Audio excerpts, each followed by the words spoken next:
because that, as we discussed, is a thing these days. Most people do that. So you get the recording. So should we kick off? Yeah, let's kick off. So we've got lovely Steph Croxford with us today, and Steph has been with us before for a more kind of general chat and discussion and Q&A session. And today we're focusing a little bit more on some top tips based on Steph's experience with her various horses over the years. So Steph, I'm sure most people will know her, but Steph was, I guess, became famous for riding Mr. President, who was a non-classical kind of dressage horse who became an absolute superstar, and you've been riding Grand Prix at Grand Prix level ever since. But Steph, we pegged this as dressage tips from a pro, but you always refer to yourself as not being a pro and just be, so coming at dressage from a kind of normal person perspective. So we're really excited to have you here today. Thank you very much. Yeah, welcome. And we're going to be asking a few questions that we were sent in and that we prepared beforehand as well, just to sort of chat through what you do and how you do it. But also anybody that's on tonight, there is, if you kind of hover down, it's at the bottom on my laptop anyway, there is a Q&A icon. You'll see it at the bottom, and just chuck in questions whenever you think of them, and we'll ask them of Steph for you. So if you think it's relating to your horse, just ask it. Yeah. And knowing us and Steph, we're likely to go off piste anyway. Yeah. And discuss also. Always going off piste. Right, so let's get started, shall we? We're particularly interested in how you start working with your young horses, and I think we're right in thinking that you've bought all of your horses. You've bought unbroken, and so how do you start them? And I know that it's probably a bit different for each one. Well, I think most people these days, don't they? They do that, the statutory groundwork with a bit of lunging, a little bit of long reining. Then I'm quite lucky that I throw my teenage daughter on and hope that she doesn't die. Get her walking and trotting up the road on the youngsters. And then if she stays alive, then I may brave getting on myself. Excellent. Can you give us some examples of the work that you've done with, so Maggie, let's just introduce the horses. Maybe we should show some pictures of them as well while we're at it. We've not got any formal slides, we've just got some nice pics of the ponies. So these are some of the, so this is a slightly older picture, isn't it? Steph, talk us round and then we'll talk. All right. So obviously the main man was Mr. President, the big picture. So he took me from prelim to international Grand Prix in just 5 years, and then we had 10 years of Grand Prix and international Grand Prix before he retired, and then lived a very happy 7 years out, in the fields and as a garden ornament. He did, and everything I am today, I basically owe to him, because without him, nobody would know who I was. Nobody would really care. So from him, bless him, everybody thought that I was just a one-horse wonder, and including me, probably, because it was always, I always felt like I was playing catch up with him. He was a Grand Prix horse reincarnate. He just knew what to do. So then on the bottom right-hand side, you can see there is Mr. Hyde. He was my horse, again, that I did 5 years of international Grand Prix with, before I sold him to a lovely lady that he now is it the Midway champion? So he's currently Midway. He won the Grand Prix at the Midway Championships last year with his new owner, and she absolutely adores him, and he's still doing what he can do brilliantly. I think he's 17 this year, so or he could be 18 this year, so he's still strutting his stuff. So he's again nearly 10 years of Grand Prix already and still going strong. And then the one at the top is my Irish bog trotter, Thug is affectionately known as, or Mr. Ben. He was competition. I can't remember, 3 or 4 years of national and international Grand Prix, including the COVID years, with him. And we had an absolute ball. And out of all of them, I'd say he has been the easiest horse. It was like riding a toy. Mr. President was like riding a toy, but so was Thug. You know, he just knew if you went left, it was Grand Prix. If you went right, it was Grand Prix special. He just knew. And funnily enough, I sold him to the same lady that bought Mr. Hyde last October. So he's gone to his buddy that he's known for 3 or 4 years before. So he's gone to, and he's having an absolute ball with the lady again, who so now has Mr. Ben and Mr. Hyde.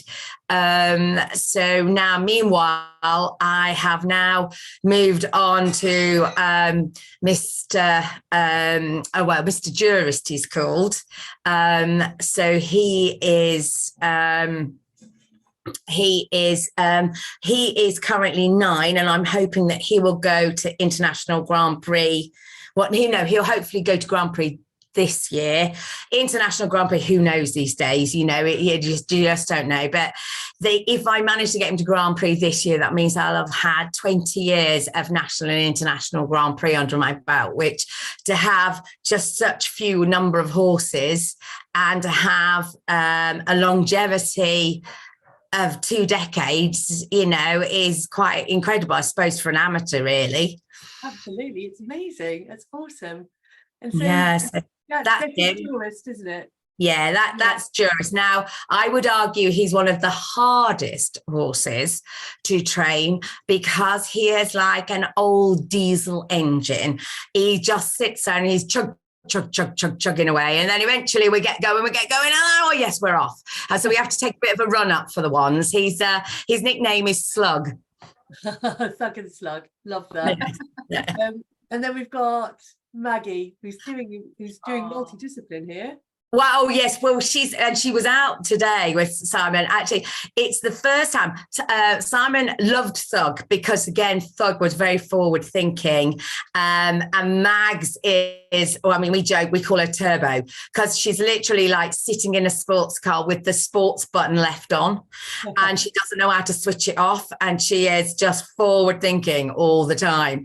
But Simon seems to absolutely love her. So it's not very often that Simon offers to get on, but actually he's got on, and like I say, we're just teaching her to jump poles at the moment and get over the poles and just do something a bit more interesting. But she's a fiery chestnut mare in that she wants to go all the time, but she's not nasty. She just wants to go. She's very keen. Yeah. Oh, fantastic. And so Jurist and Maggie, you've got Slug and Turbo. Turbo, yes, yeah, that's right. Yes. What kind of work have you done with the two of them when you've been starting them and initially? Yes, okay. Well, I like I say, once we sort of started, you do the long reining and the breaking. I mean, there was a point where for a while we sent them, once Simon and I decided we'd hit the deck that many times, that we would send them away to get them backed, and then carry on the training afterwards. But what I suddenly realized was that every time I sent them away and got somebody else to do the work, you could guarantee that I would hit the deck. And pretty much with Thug, I think I lasted less than 3 seconds. Mags, I lasted 1 hack and a quarter. And in the end, Simon just went, why don't we just save the money and we just do it ourselves? He said, because you're going to hit the deck anyway, so you may as well just carry on doing it. Yeah, I'm like, great. So with Watson, who is our 4-year-old this time, that's what we've thought, we may as well just, he knows us, we know him. We would just go back to the old way of we've always done it, the groundwork, the lunging, the long rein, and then chuck Annabelle on. That's what I child, you know, arguably that's what a child's for, they bounce.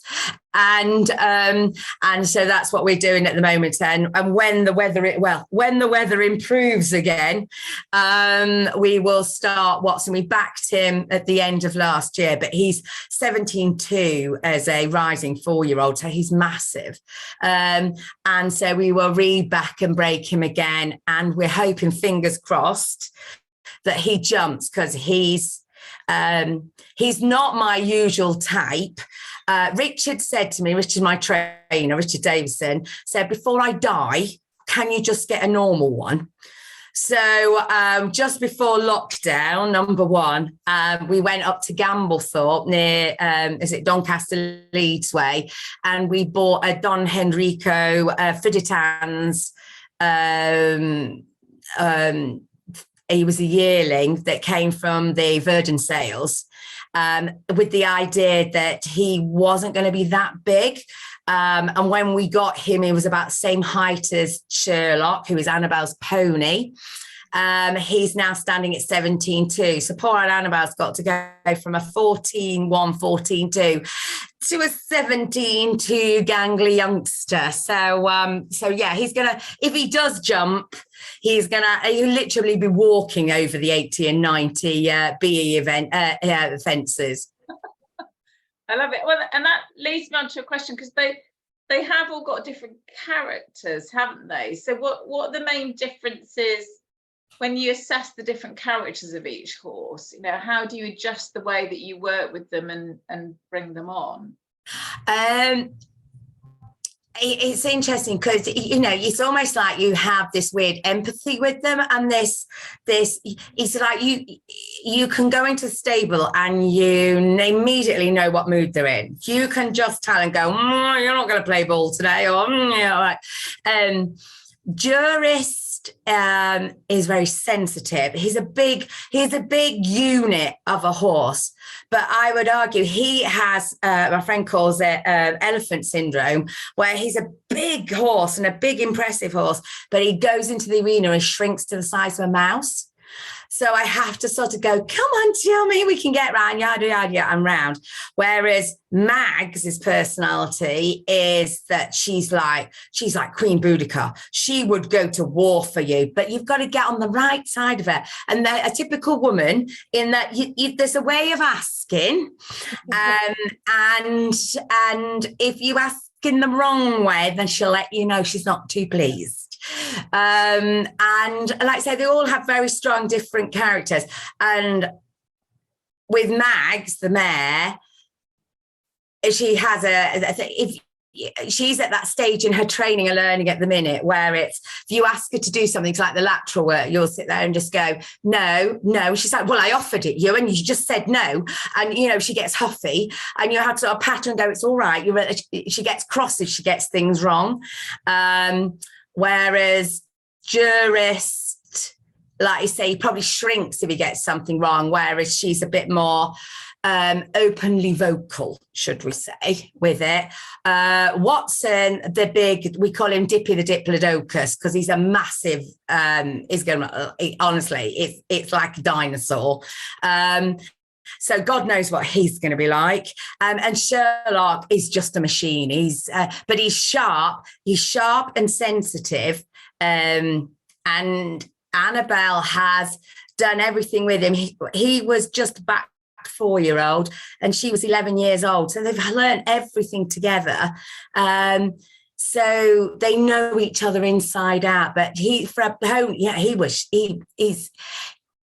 forward thinking again. So they all have their individual personalities. But I always say with the training, the sooner you can get in the lateral work, the better chance you've got of survival in any situation. You know what I mean? It's like, if you see something that they're spooking at, you can say, well, if you don't like it, don't look at it, but you've got to shoulder in past it. So if you can get them in that situation where you can get them moving away from your inside leg to the outside hand, you know, a little bit of leg yielding, a little bit of shoulder in, and you get those tools in your toolbox as soon as you can. Oh my God, it makes your life so much easier when you take them out into an environment they're not confident in. which leads me on to, because people talk about getting the basics right, don't they? So, Yeah. and now that you're, instead of paying someone else, you've got your child labour, you've got Yes. Annabelle on. Yeah.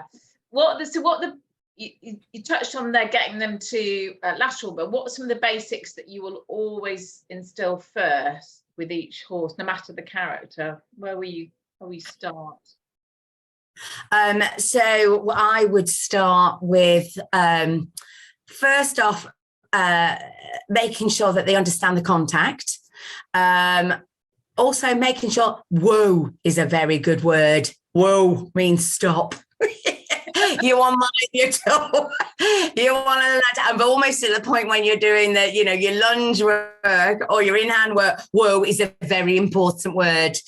And silly things, you even take that through all the way through to Grand Prix, just going off piece. I've had to think outside the box with jurists with his rein back, because he would just concertina up rather than go backwards in his 5 sets. So I worked out now that I count to 4 and then I say whoa, and then he knows whoa means stop moving backwards, so that he knows the word whoa. So whoa important. Transitions, as always. It's just building things. I think the most important thing, we hack our horses a lot. So our regime would be hack a day, school a day, hack a day, day off. So they learn that routine. And when I'm lucky, because Simon rides, so when we go hacking, I mean, it's a hunting hack up the hills of Derbyshire, through the puddles of Derbyshire, any kind of terrain. It could be through the mud. It's on the broken tracks. Tracks on the roads, the slip and slide roads. So their bodies and their legs are exposed to different terrain all the time. And touch wood, that's what possibly is what keeps them as strong and sound and gives them the longevity. So, like you say, the most important thing is them hacking, thinking forward into the transitions. Then I start introducing a few shapes, shallow loops in from the track, some serpentines, mix that in with a few transitions, and then start introducing that, like I said, getting a little bit of the leg yield in, getting a little bit, not necessarily shoulder in, but neck flexion to the inside. So when you go out, even if you're going for your first competitions, even if it's dressage or whatever, if you've got them from inside leg into that outside hand, you've got them. No matter what happens, you've got them. So again, it's survival. You're there, you've got them. Brilliant. And so you'd be introducing lateral work to your 4-year-olds? Yeah, but whenever they're ready. I think it's a case of when they let you know, there's no set regimented time frame. It's like Maggie hasn't even been out to a dressage competition or anything yet, because I don't think she's ready, and it's so expensive these days, as we know. So over the Easter holidays, that's why we've been playing. We've gone off and she's gone and followed. Sherlock's obviously started his eventing season. So if we're taking a wagon with Sherlock, we may as well put Mags on as well. So it's given her an outing, but it's not giving her an outing just for the dressage. It's just letting her experience life at the minute. So, Simon's, hacking around the jumps that Annabelle's flying over, across country and stuff. Yeah. And when we were chatting before the webinar, you were saying that you use groundwork, sometimes to teach some of the movements. So I think you've got rein back with Maggie, isn't it? That you use groundwork interspersed with your rhythm work as well. Tell us a bit more about what you do. Yeah, it's again, sometimes you just have to think outside the box. Maggie is a horse that, as our friend said, she's always north facing. Her compass is always pointing north. She doesn't understand the idea of not going forwards. She can't compute it. So it was my friend who works a lot on the groundwork. She said, what you're going to have to do. I said, how do I make it? There's no point pulling her back teeth out because nothing's happening. And I said, nothing. And she was like, no. She says, what you have to do is get the concept of getting her moving, her front legs first. So she says, no matter where you tap her legs, find where she reacts, tapping the leg with the stick. So I found that it was around just above the knee that she would lift her leg up. Then if she lifted her leg up, I then gave the rein aid to say, go back. So she then worked out leg up, then means step back with the leg, step back with the leg. And eventually I then she's learned that the tap of the leg means to go step back. So then I thought, right, I've got to get on the horse, but how do I do that when I'm on the horse? So then what I worked out is I put my reins in one hand and then I leaned forward and I tapped her legs with the whip. So she then went, oh, that means I then go backwards. So that's the same now with both Maggie and Jurist. But now what they've learned is when they feel the reins go into the one hand or cross the wither, they go backwards automatically because they then know that the reins are in the one hand, the stick's going to come and tap them on the front, on the front knee. So now I don't have to have the stick. I just literally cross my reins over like that over the neck and they just go backwards. How that's going to look in a test, I have no idea whatsoever. But I now know this weird aid of crossing over my hands causes a rein back. I love it. It's all communicating, isn't it? Finding the right message for your horse. Yeah. But now I have the problem, especially with Mr. Jurist, in that I now can't close the gate. Because what do you do when you close the gate? You put the reins in one hand and I go to reach for it. I'm going backwards. I can't get anywhere near the gate because I've crossed over and I'm reversing at 90 miles an hour. So anyway, so the thing is, I can't tell him off now because he's just saying, you train me to do this. This is what I do. Brilliant. I love it. So do you introduce the lateral work similarly on the ground and then build it?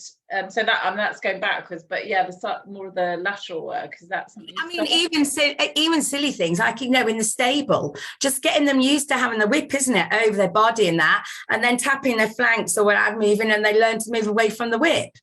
And then what I then did with Mags was then I moved from the whip to put my hand there. And then my hand moved to where my leg would be. And therefore, I then simulated what would be with me, my leg, moving them to go sideways. So it's just, thinking what works for, you and your horses. And what are the things that you would look for? So if people have got younger horses and they're thinking, right, how do I know when they're ready for lateral work? What are you looking for? What would your tips be to say, right, this horse is now ready to have a little go at some lateral?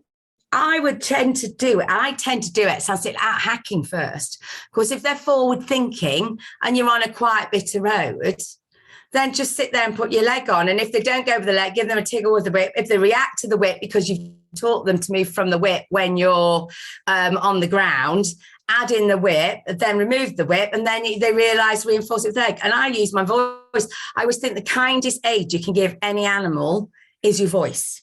Yes. So the voice aid. And it frustrates me that you can't actually supposed to use it in any dressage, because you think you can use your spurs, you can use your whip, you can, all that, but the kindest aid, which is your voice, you can't use.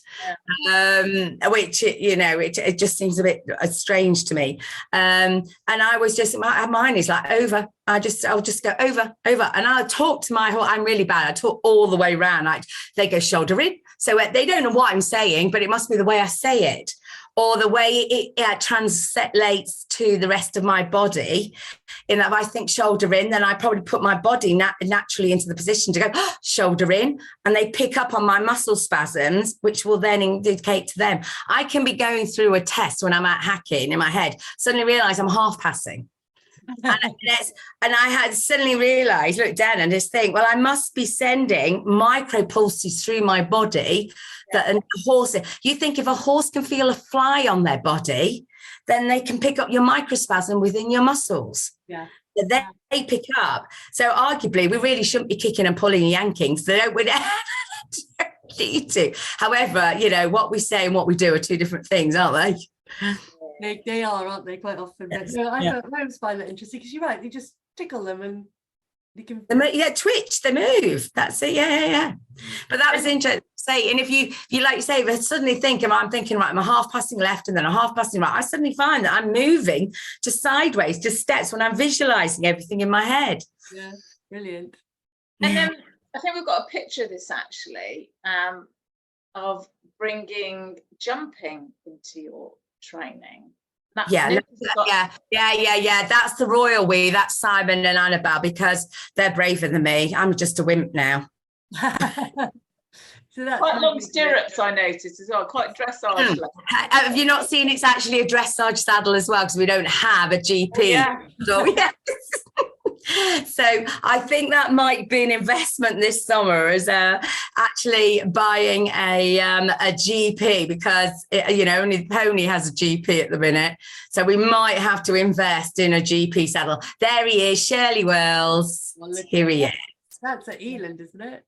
It is, yeah. I don't think that must have been. I don't know if that's the 80 or the 90, but she's there this weekend again. So she did her first event. It was at Norton Disney on Sunday, and it was horrible, grey, morning, really misty, murky, and actually she did ride, because he is quite a goey pony.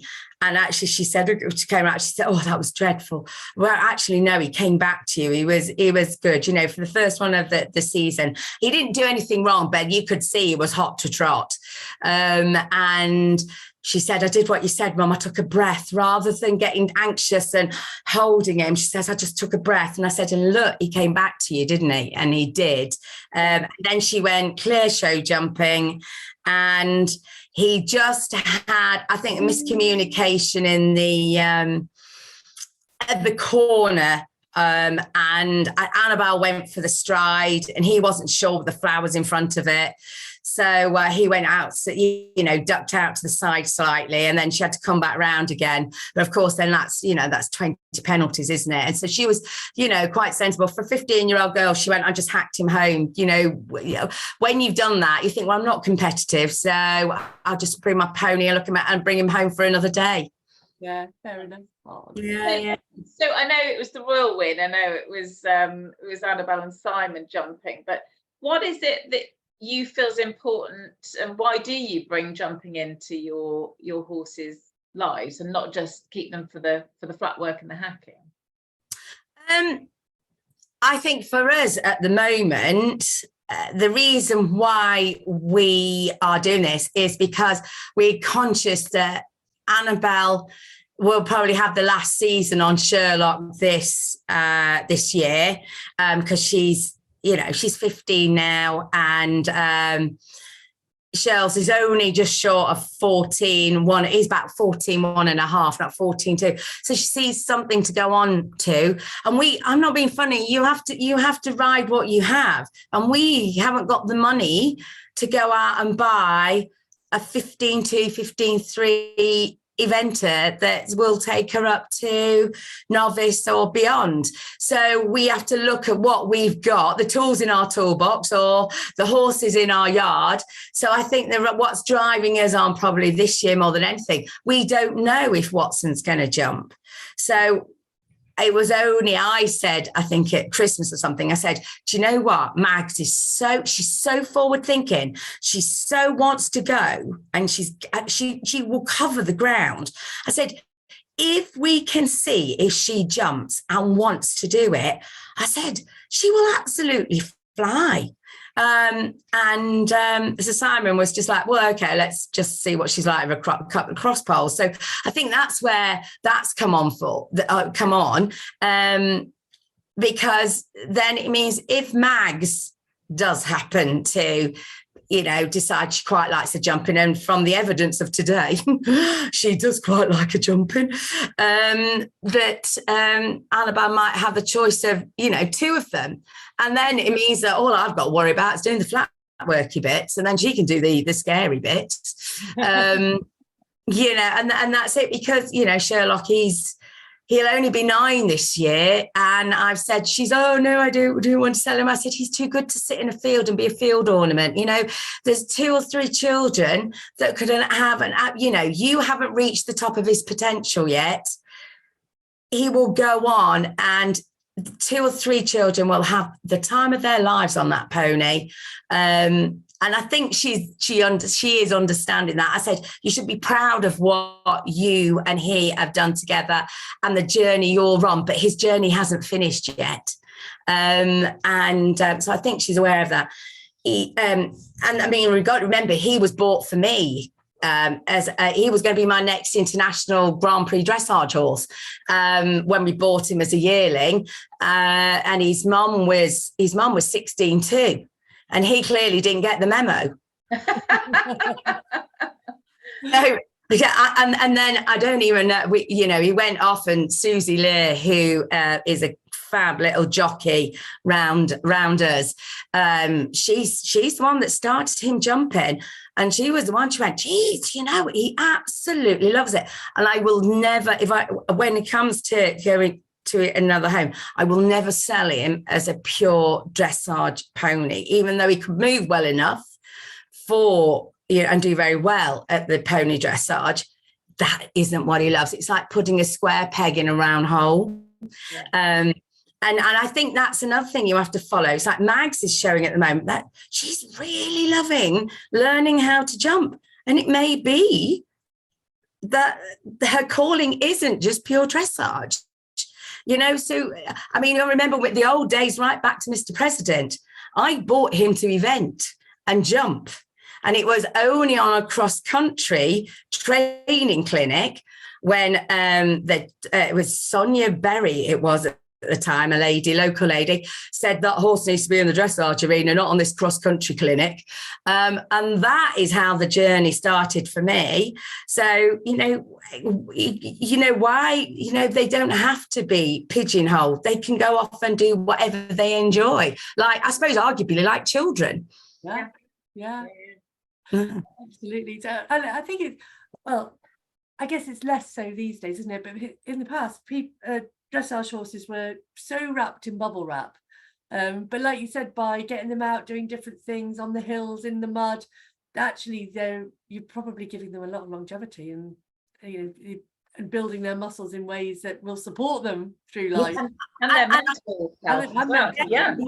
Yeah. And I think what Simon and I have done by moving here, because we've been here now, we're working it out, we've been here 25 years living on this hillside in Derbyshire, but we just happened to stumble by accident on a formula that works for our type, I'm not saying for every type of horse, but for our type of horses, to enable them to mentally and physically have longevity within the competition arena, that it is. And touch wood, the same with Sherlock, with his eventing, he's never sore, never sorry. Annabelle, with the schoolwork, she's got GCSEs coming up. She only rides him 3-4 times a week. That's all she rides him. But what she does on the back of that with him and eventing season, he does a cracking job for her. He really does. Yeah, that's brilliant. And so the way you keep them in a pretty natural way, don't you? Do they live in or out? What's the balance for your horses? Much to Sherlock and Watson's discuss tonight, they got taken back up onto the moor, but they do have a field shelter on the moor. But they, like I say, you can lead a horse and a pony to the field shelter, but they will only look in it. So I feel better and feel like going, excuse me, you do have a beautiful field shelter. It's up to you whether you go in it. And then Mags and a Juris at the moment, they're in the stables down here. So, it's quite nice having this, because I sold Thug at the start of the winter, having 2 in has been a revelation. Honestly, it's the answer of the life. You know, we go, sometimes we'd have 4 in, like over when we've just had all that heavy snow. I don't know, we saw just before Mars ago, we had a heck of a lot of snow up here, and we had all 4 because we couldn't physically get up onto the moor to feed Watson and Sherlock. So we knew the bad weather was coming in. We brought them all down. God, having 4 in, my God, that was hard work. I don't know how people do it. So we love the balance. So they, even if they're in, they're out at some point, aren't they? They want, so jurist, so jurist and mags, they go out in the day, and they come in at night. Whereas Watson and Sherlock, to make our lives easier, they can go in and out up on the moor. They've got 3.5 acres with a big field shelter, so they can please themselves, do what they want. They have a round bed of haylage. And then Simon, bless him, goes up 4 times a week. He walks up and brings them down because Annabelle rides before school. So we get up at 6. Annabelle and Simon are on hacking at 7 o'clock in the morning, and then we have the kids have to be ready in the car for 7:45 to get to the bus stop in time for school. So it's a very regimented, very tight time scale on a school morning when Annabelle's riding, because she has to be on at 7 o'clock in the morning. She has to be off the pony at 7:30 in the morning, and she has to be ready for school at 7:45. Otherwise, they miss the bus. So you talked about the routine before. You said you tend to hack, school, hack, day off, kind of. Yes. That type of routine. So how long would you? So you might school once or twice a week. Yeah, twice. If I've got a competition coming up, I maybe 3 times at the most. But even right up to Grand Prix and International Grand Prix, by 40 minutes, my horses are walking back down. They're either in the stable or in the field. I don't do more than 40 minutes schooling. And obviously the younger ones probably don't even do that. They might do 20, 25 minutes, maybe 30 the most. And that's all they do. And I don't focus on one particular thing. So maybe that helps their muscle groups as well. As I don't sit there and go, right, today we are working on half pass right or half pass left or extensions or piaffe passage. I don't do that. I will do a little bit of everything. Arguably, I'd say it's a bit like MetaFit. You know, when you do a very, very intense short bursts, but you only do MetaFit for a good half an hour, 40 minutes, don't you? And then that's it, finished. And that's pretty much what it's like down the school with the horse. It's a very intense half an hour. Yeah. I'm working on all their muscle groups, but then that's it. Then they're walked back, and then the rest of the day's theirs. So will you say jurist, for example? So you do 40 minutes. Is part of your warm up the walking up there from the stables, or will you warm up when you get in, or will that be 40 minutes that you'll spend? Jurist is so I will get on just outside stables. Because my school is down the field, so it's arguably probably half a kilometre away. So we've done our sachet down to the school.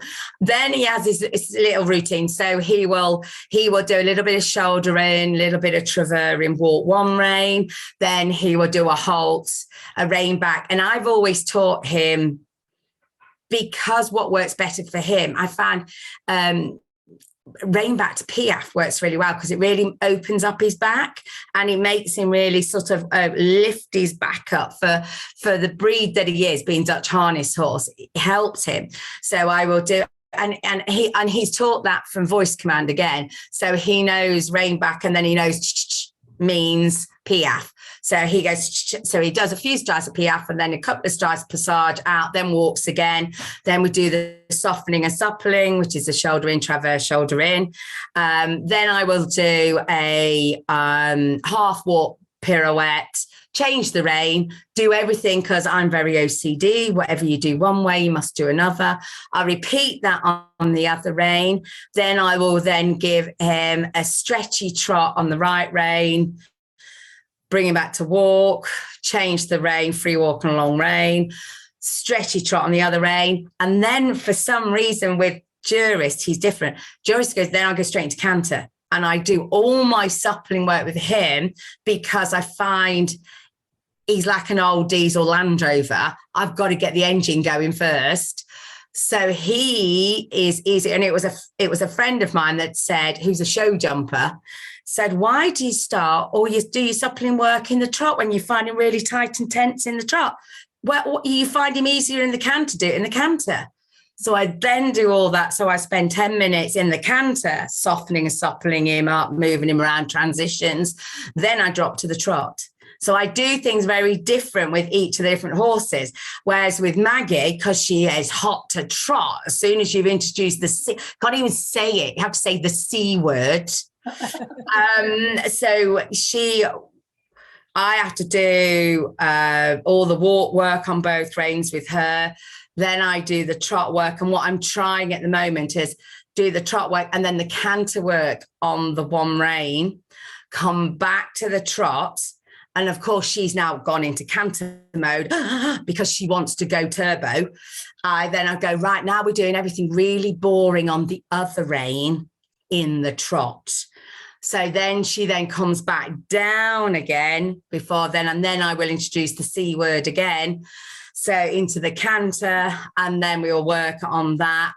And then do work the canter both reins there and then bring her back to the trot. But so you can see I have two completely extreme personalities, and I have two completely different formats for what works for them, and that's both mentally and physically in their schooling. I like that you haven't got a system that is like deployed no matter the horse. You're really thinking about each character and what stage they're at, what they can cope with. I think that's really important, isn't it? Yeah, and I try and do that with Annabelle, with Sherlock as well, the pony. You know, she will say, "Oh, he's been really whizzy, or he's riding this and whizzy," and I'll just say, "Right, well, I always say, if they say black, you say white. If they say I want to go fast, you go, we're going slow." You know, so it's and I'll say to Annabelle, she's, "Oh, he's really going off in the transition." I'll say, "Well, put him on a circle, get him doing a leg yielding. If he goes to canter, he comes back to trot, bore him to death, and then ask for the canter."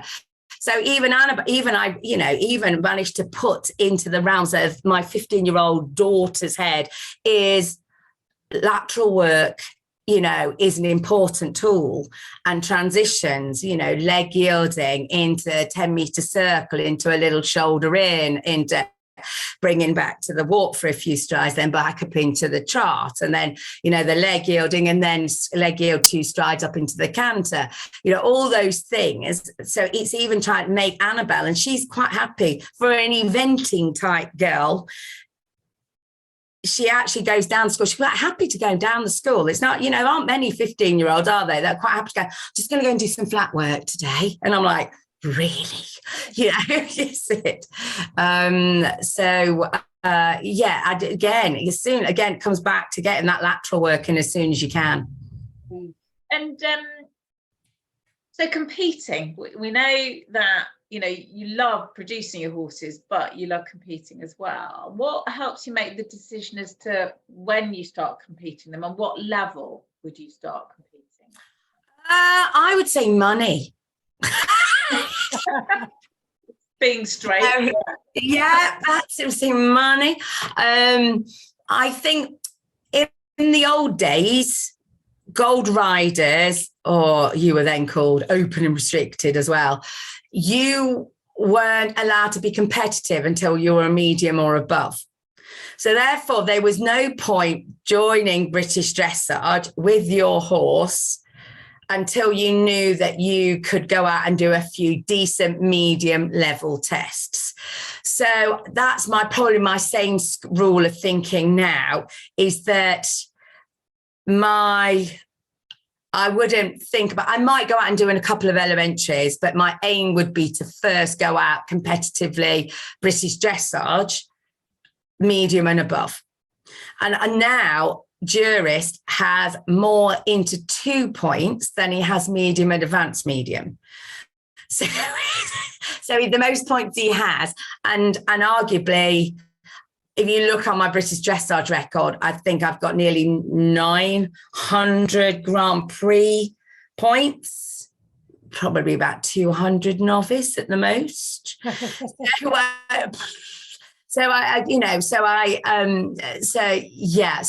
that. So why spend the money unless you really want to be competitive at a level? And I don't see that I can be competitive at the lower levels with my type of horses, because the way they're conformationally built, they aren't built long and low with the neck out, down. That's impossible. I do try. So therefore I would go and spend the money on giving them life experiences and go unaffiliated until I felt then they can be competitive. But arguably, since the days of Thug, I remember Thug qualifying, I think, medium and advanced medium for the regionals. And Simon and I sat down and calculated out how much it was going to cost. And we said we would have no change out of probably £400 or something. And he said, realistically, do you want to be spending that money? And if you're lucky, you're going to come mid-table. He said, or are we better saving the money and then going and doing a high-profile show or a Premier League? So that's probably my mindset has changed over the last few years ago. I would perceive waste my money on going to a regional championships. I then save the money, put it on one side, and then I will then go and do all the Premier Leagues and high profile shows that I can do this year at the higher levels. So that's what I will do with Jurist as well. I mean, he qualified, I think it was last year, for medium, advanced medium, summer regionals. And yet he was out competing into 2. And I was just like, well, I'll save my money. I'll go and do the Premier Leagues and the high profiles instead. And that's what I did. Yeah. So you would start them off to get them used to the sights and sounds. You'd start them off unaffiliated. Yes. Yeah. Okay. So what level would you pitch in at? Would you pitch in at prelim and build them from there, or? Oh God, no. Elementary. That's it. So I wouldn't. Yeah, elementary, because of course I'll have put the lateral work in. So therefore, so I would pitch in at the elementary level, then get them used to the boards at the elementary, and then I would then go affiliated medium, advanced medium. And before they're ready for the elementary, like you said, you've got Maggie coming on the wagon with you when you're going to a competition. Do you go to clinics, that kind of thing? I will take her the first time she'll go out I will take her to Richard when she's ready and I can financially afford it. I will take her to Richard and let her go, and I'll go and have some lessons and see what he thinks of her and where he thinks she is with her training, as I always call it. Go and have a progress meeting, and then get some guidance from him, and then I will, like you say, then go and do some unaffiliated, like Beaver Hall, which is Staffordshire. They'll have all their boards out. So when the children are back at school, Simon and I will go for a little trip out to Beaver Hall with the boards out, let her have a trot round there, see how she behaves. Then if we think she's not going to kill anybody or myself, then we might think about unaffiliated, do a couple of unaffiliated, see where she's at, if she's settled, and if she's ready, then we will then go and, think about maybe back end of the summer, maybe start taking her out a medium, and maybe if she's all right, affiliate her then about then. You see, Jurist, he wasn't affiliated until he was 6, and he went straight in at medium, advanced medium. Yeah. In fact, talking about Juris, so you mentioned before that he kind of shrinks a bit in the competition arena. So how do you work on helping him deal with the atmosphere of the show? Is there anything you do in between, or?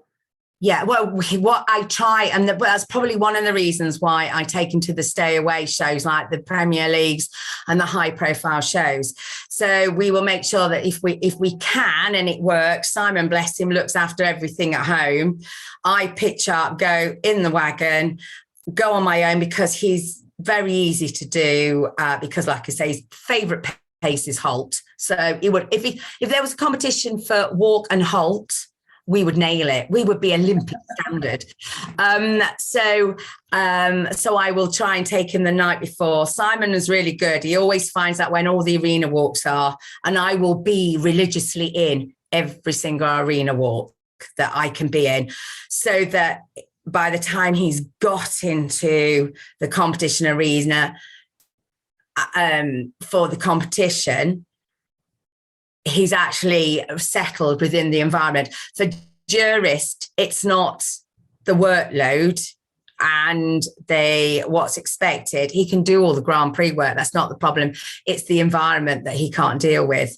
And it's really hard when you've got something the size of him and he's going, I can't. And you're like, yes, you can. And it's exhausting, because I feel like I have to literally pick him up and carry him around the entire arena.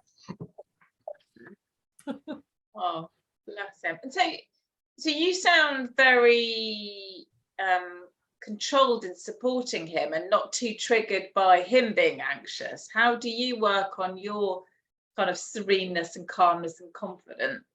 Well, I can give you an example of how not to do it. Was when I went and I did realise that it really doesn't work when I panic. I went and I did the Middle Tour Championships at Arena UK last December it was. And I had I can't remember, just second or third in the into two part of the championships. And that was very calm, had my time. And you have to do a music for the second part of the championships. Now, Jurist and I have never done a music before. Now, Jurist is very noise sensitive. So that was a challenge in itself. However, I hadn't done my test in a 20 by 60 arena either.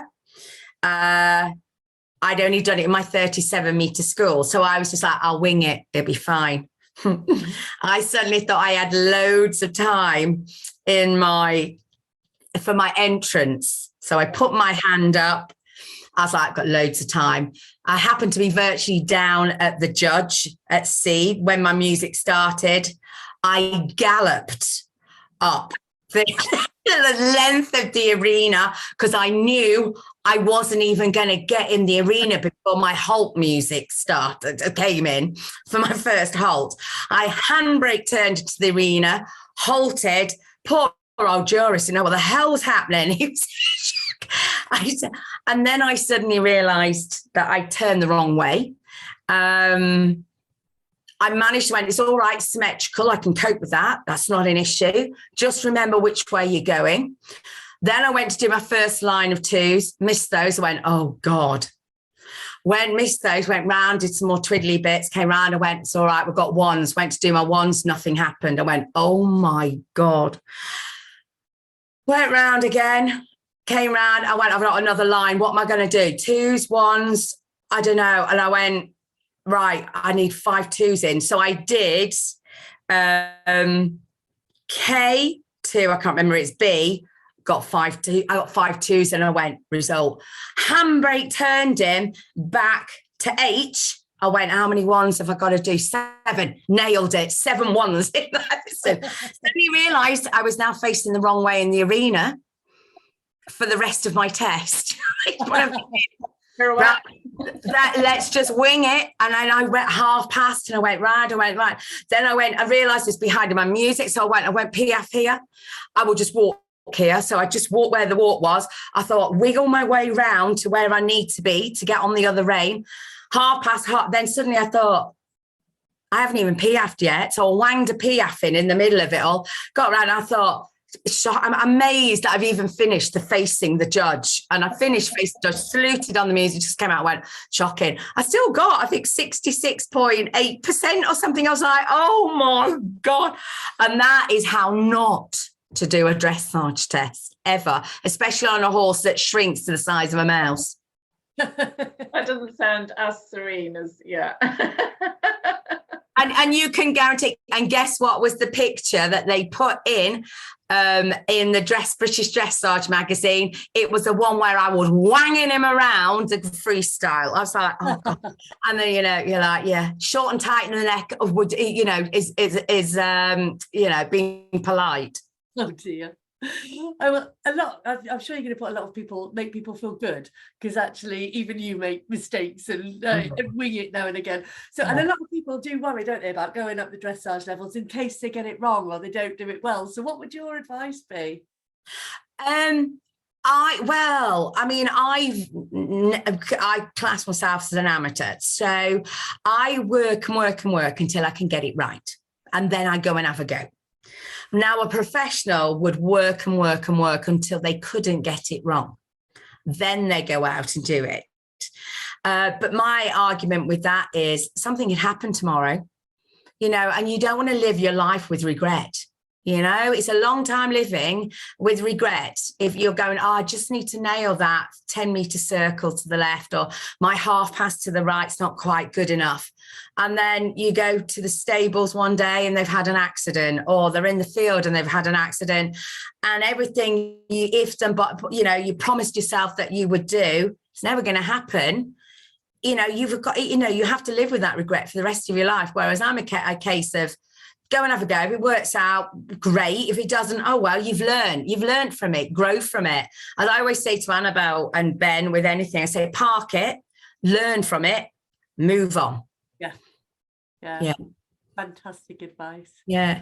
And it probably, again, ties back into this longevity, in that if you're working till you get it right maybe once, and you then have a go, and you're not sort of going over and over and over and over and over until you've achieved perfection. So it's probably better for the horse. Yeah.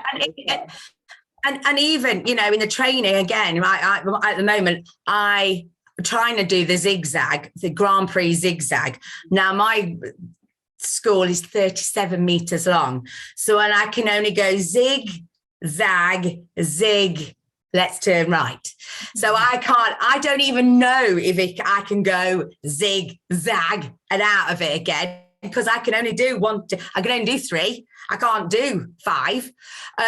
So I don't even know how that's going to. I will go to my first Grand Prix whenever I feel whenever I can feel that we can maybe get round and not embarrass ourselves too much, not even knowing if I can fit the Grand Prix zigzag in. I will wing it and just hope that I'm not sat on the judge's bonnet when I finished at the end at sea. That's all I would do.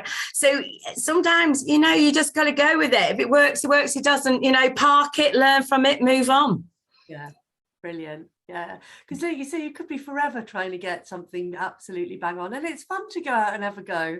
Yeah. And like I say, life's too short. Life's too short to live with regret. Definitely. So you were talking about your dressage to music, the one that went a little bit wrong, but you are really well known for writing your floor plans, aren't you? So tell us a bit about how you create a plan. Right. Well, what I tend to do is the first thing I always ask people is, tell me what you want to show off and tell me what you want to hide. Because that's why we all, you know what I mean? Why show off your weak points? So I usually have a huge list when people message me or contact me and say all the things that they want to hide.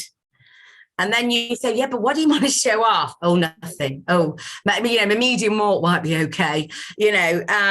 So I tend to get from them their ideas of what they want to show off. The things like, for example, someone will say, oh, my canter's better than my trot. Then I would turn around and go, well, let's do the canter work first. Or they'll say, my trot's a bit lazy. Then I'll say, use the canter to energize the trot. Or they'll say, my walk's very tense. I'll say, well, then don't put the walk near the beginning of the test, put it when the horse is more relaxed towards the end of the test. So I try and move and configure things so that it works to the advantage of the horse or the pony and the rider. And that's what I then do. And then what I try and do, because remember, it's only 20 by 60 arena. So you've got to try and make things as interesting as you can within 20 by 60 space, which is a challenge for a prelim or a novice. You know what I mean? There's only so many ways you can go around the arena. So what I try and do is look at what the normal statutory tests are, and then I try and make combination of the movements more interesting. For example, I might do a 2-loop serpentine two of a 4-loop serpentine finishing on the EB line, and then I might then move down and do 2 half 10-meter circles just to mix it up a little bit. I try and use quarter lines. Interesting, because you get an increased degree of difficulty if you can do your 15-meter circles from your quarter lines. Try and use between the markers, go where the music tells you to go. But what I do find is the judges like to feel comfortable. They like to feel they know where you're going. So if a judge is enjoying your floor plan and your music, then the chances are you're going to get a better mark. If you've got them trying to guess, now, was that the compulsory 10-meter circle, or was that the, oh no, that's half, sir. You know what I mean? Oh, that's half. Well, where's the 10-meter circle? You know, so if you're leaving the judge guessing, they don't like that so much. So I always say, mirror your tests as much as you can. But if you go wrong one way, go wrong the other way. And smile at the judge and just say, I meant to do that. Do you see, I meant that trot transition in the canter there, and I'll do it again on the other rein to prove it. So as long as it's not in a compulsory move, then I always say, yeah, you smile and just go, yeah, I meant to do that, because it's only at World Cups where they actually know where you're going. That's brilliant. So it sounds like it's quite useful if you have a lesson. You give a lesson to someone, you can kind of get the character of their horse and what their horse is strong or weak at and build the music around it. Does that work quite well? Yeah, it can. Often what they do with me is they send some little video snips through, so you get an idea of what they are and their character. But that's where the music producer comes in, and they can transform how a pony or a horse can look by putting the right music to the combination, and their personalities come out. It's no good having some twinkly toe type ballet, when you've got an 18-2 hunter going around the arena.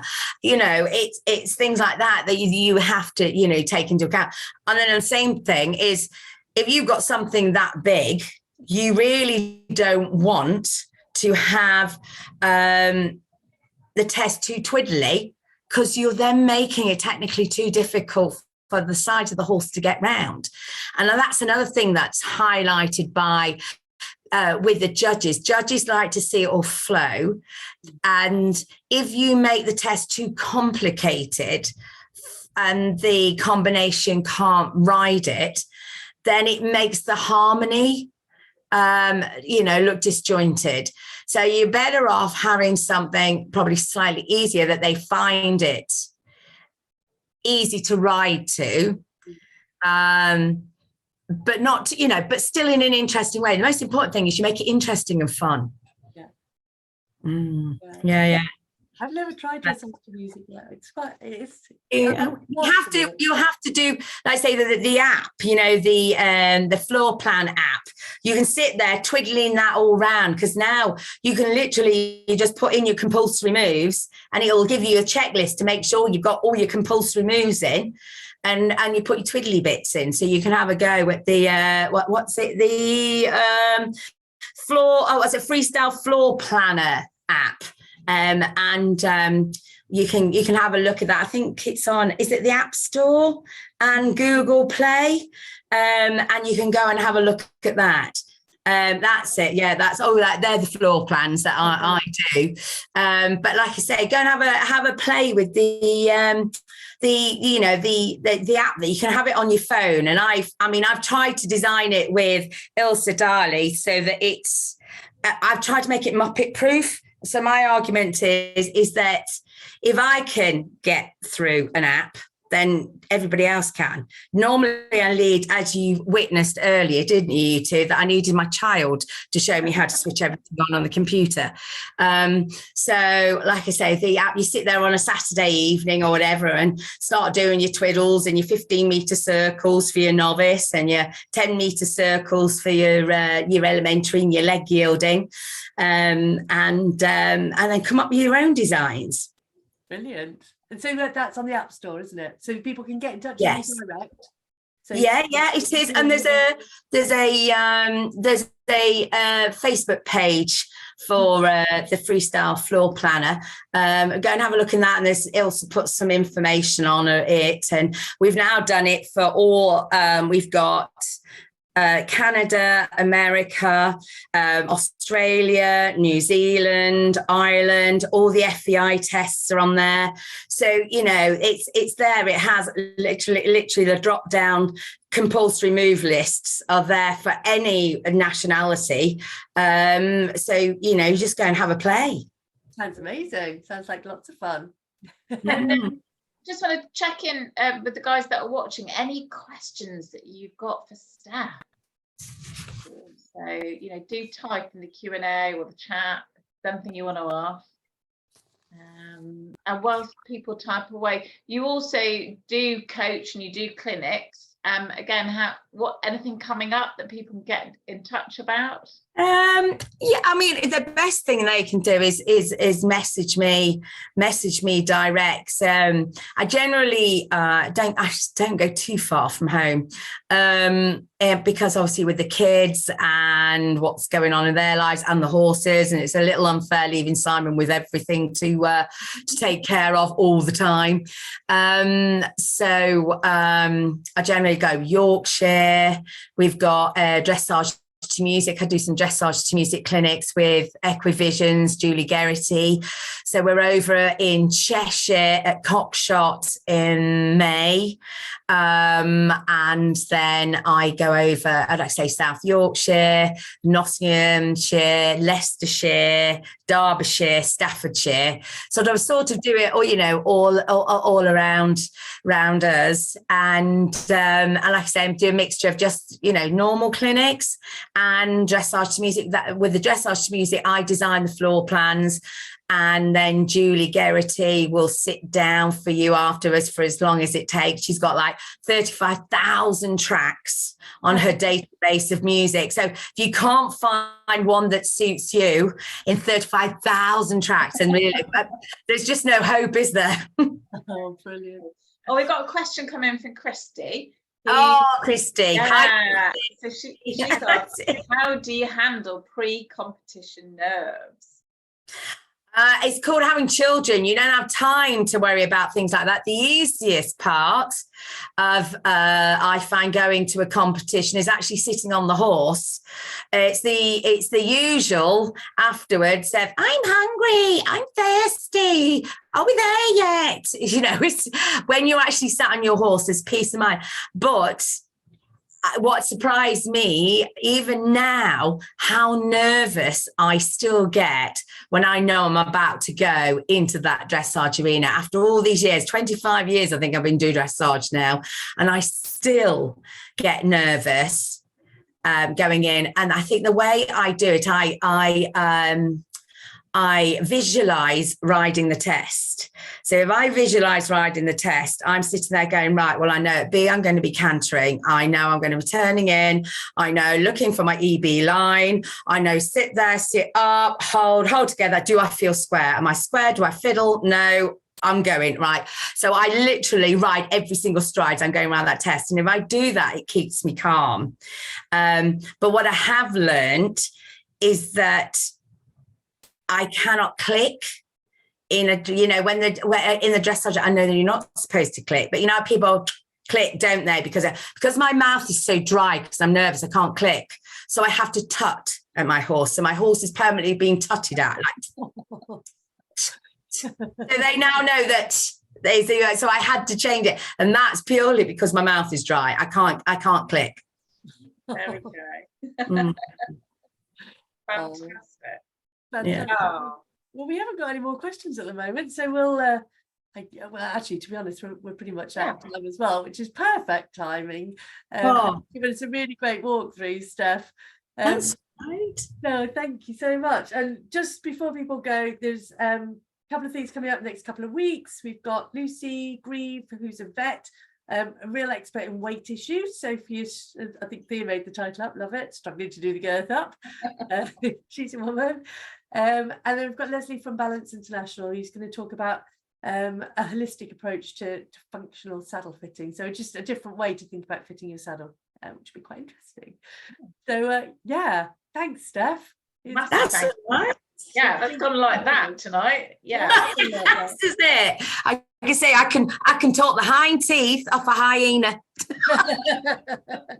And we love you for it. Oh, there we go. Ian has just said, I'm not really a dressage rider, but what an entertaining webinar that Steph has given. Oh, thank you very much. I'll pay you later. Oh, brilliant, guys. Well, thank you so much. Yeah. Hopefully we'll see people next week. And Steph, see you very soon. See you very soon. Take care. Yeah. Bye-bye. See Bye. you. Take care. Bye-bye. Bye-bye. Bye-bye.